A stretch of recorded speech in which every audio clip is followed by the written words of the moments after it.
Akintoye as usual, and welcome once again to Lifestyle with Tim. So today, guys, I'm going to be talking about, yeah, you guessed it, edges. I want to take a good look at my edges. Well cared for edges. The first way to know that your edges are fine and thriving is that you see that traction, balding, alopecia thingy. It's a no-no. 2, your edges should retain the natural curl pattern of your hair. So if you are a 4C like myself, your edges should, have this, normal. I know some people like relaxing their edges. That's a no-no for me. It's not something that I particularly am interested in doing or that I would ever do.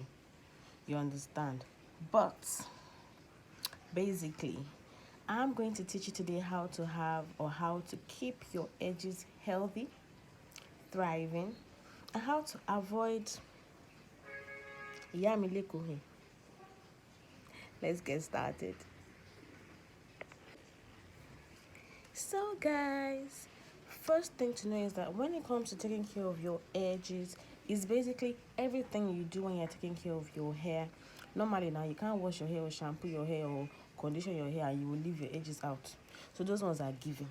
Those ones are like standard. Everybody knows that def, you have to do them. But these are some of the things that we do as ladies that affect our edges. Number 1, doing the same hairstyle back to back. No matter how much of a protective style a particular style is, and I'm talking, see this kind of my Didi, weaving, braids, whatever, wigs. Doing the same thing back to back will keep on putting pressure on the same spots. And as a result of that, you have a higher chance of losing your edges, losing your true hairline. That's when you now start having things like receding hairlines. Like, for instance, my hairline moves from here and goes back. Now, what happens, for instance, you can see the Didi style I have on right now is basically an all back. If I take this off, I would look for something else that I can do that would not pull my hair to the back.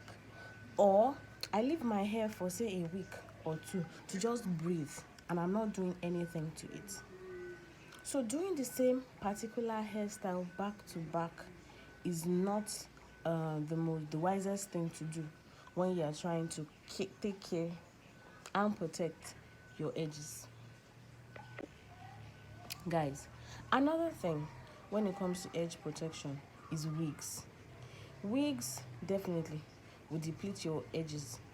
If you are using lace wigs, glue down wigs, whatever, your edges, I don't want to know the amount of product or whatever it is that you want to put to take off your wig whenever you are ready. The manipulation that your edges have to go through every time you are installing your wigs, guys, you don't expect those kind of edges rather to just go like that scot-free. No, there will definitely be some depletion of your edges if you are the kind of person who wears wigs or installs wigs on a daily basis. Oh yeah, let's talk about edge control. See, there is edge control and there is edge control. If you are going to choose your edge control gel, please choose something that is moisturizing. Choose something that will hold, but not give you that hold that is like cement, where the strands of your hair are not moving at all. If you are the type of girl who likes having her edges laid, everything looking, you understand now, you can do that, but do your best to try an edge control gel that is moisturizing, that is not too harsh, and that would help you protect your edges even while laying them. There are some edge control gels that it's basically as if you are putting cement on your hair. See, that edge will move nowhere. In fact, you can keep that particular edge control on for 2 days, 3 days. Your edges are they're not gonna shake. But at the end of the day, what do you get? What do you get from it? You start having chopping edges. or you have edges that you can't use to lay edges again, then you now have start cutting into your normal hairline because you want to lay edges. Nah, I don't think that is wise. I don't think that is proper. I don't think that is good for you to have healthy edges. Another thing, you see, baby hairs is not by force. Some of us, like me, have edges. See, not too long, something that if you decide that you want to do baby hairs is easy. But some of you, God has blessed you with long hair. Long hair in that your baby hairs are not even baby hairs again. They are full grown, they are mature, they are long, they are the length of other people's hairs. You now want to stay by force, by fire, I must do baby hair. You now start cutting or shaving or shaping your head, and you expect your edges to be what they are supposed to be. That's a no-brainer. Like, that is a no-brainer. Next, we're going to talk about oils. Now, I am the queen of DIY homemade edge oils, hair oils, blah blah blah. Depending on what my scalp and my hair needs, I always mix something.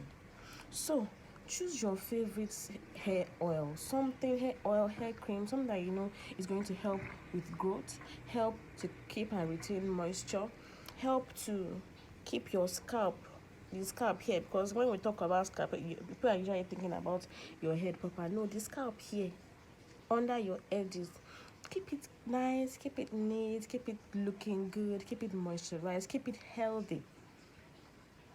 You have many options. If you don't want to buy in the market, you can mix. You can do castor oil, you can do coconut oil, you can do fenugreek infused oil, you can do amla infused oil. Like, there are so many recipes online that you can choose from. Maybe one of these days I might decide from the goodness of my heart to just share maybe 1 or 2 recipes that you can make at home to actually grow out your edges, and not just your edges, your hair itself.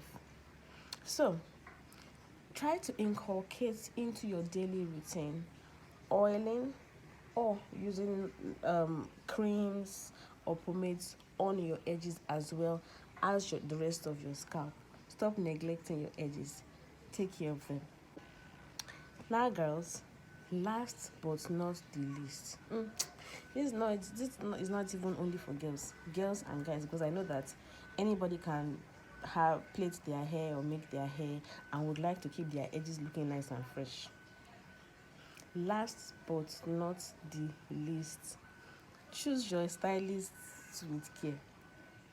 Now, there are some stylists that like to do overdo. They say, auntie, I want to braid. You now braid.